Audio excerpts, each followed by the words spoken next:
ditembak peluru karet di belakang ininya, memang ada cekungan. Jadi ngilu, tidak bisa duduk terlalu lama. Kalau udah lebih dari 2 jam tuh dia sudah sakit semua. Makanya harus berbaring. Jadi memang tidur juga dia nggak pernah bisa, karena 3 jam sekali dia pasti harus mengubah posisinya. Itu bekas tembakan peluru karet. Di tahun berapa? Di tahun 2016 berarti. Oh, sampai sekarang masih terasa ya? Di sisi mana Bu itu? Ini di belakang ini karena ada cepukannya. Kiri kanan? Di ini, kayak ke tulang ekor, Oh, tulang ekor. dekat tulang ekor. Dan tadi gimana bisanya dia mengeluh atau gimana di ruang Kan sidang tuh? kelihatan ini udah mulai nggak nyaman, Gelisah ya? udah gelisah. Oh. Kemudian ininya juga patah. Jari manis tangan kanan, tangan kiri? Kiri. Tangan kiri patah.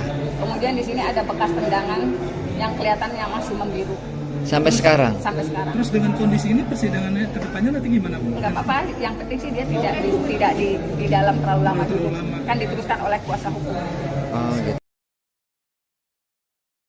Menjunjung tinggi prinsip jurnalisme dalam setiap tayangan terbaiknya. Menghadirkan berita bernilai sebagai referensi. Gelar bicara yang tajam, Tidak, ini kan kebohongan dong. mengupas fakta demi fakta dan mendorong pencarian solusi, serta investigasi yang mengungkap kebenaran. Rosi, Satu Meja, The Forum, Sapa Indonesia Malam. Nilu, ikuti semuanya bersama Kompas TV.